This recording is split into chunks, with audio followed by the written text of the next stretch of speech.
আসসালামু আলাইকুম সুধী। আপনারা দেখতে পাচ্ছেন একটি ফল যেটি বাংলাদেশে বিভিন্ন ডিস্ট্রিক্টে সার্ফেসে অ্যাডাপ্ট করেছে এবং বাংলাদেশে অত বেশি পরিচিত না হলে মোটামুটি পরিচিত।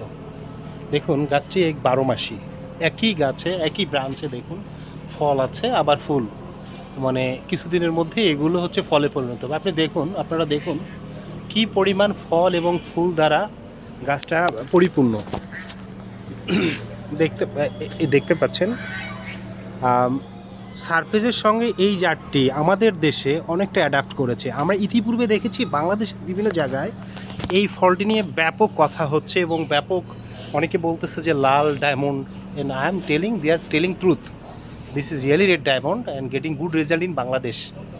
অ্যান্ড এবং আমাদের সার্ফেসে এটা 12 মাসি আসলে এই প্রথম 1-2 বছর একটু কম ফল দেয়, কিন্তু একটা সময় আসলে যখন এর গাছটার ম্যাচুরিটি আসে এবং গাছটি যখন সারফেসের সঙ্গে আরও বেশি অ্যাডজাস্ট হয় তখন কিন্তু ফল বেশি আসে। তারই প্রমাণ দেখুন এই 4-5 বছরে এই গাছটি কি পরিমাণ ফল আসছে, যেটা আপনি যদি কাছ থেকে না দেখেন আপনি বুঝতে পারবেন না।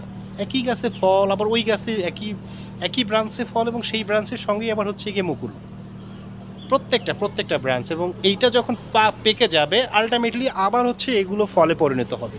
সো এমন সুন্দর একটি জাতের চারা যদি আপনাদের প্রয়োজন হয় আপনারা অবশ্যই আমাদের সঙ্গে যোগাযোগ করবেন। আমাদের কাছে বেশ কিছু চারা আছে 12 মাসি আর 18 এই চারটির। ধন্যবাদ শুধু আমাদেরকে সময় দেওয়ার জন্য, একই সাথে আমাদের এই ভিডিওটি সম্পূর্ণভাবে দেখার জন্য।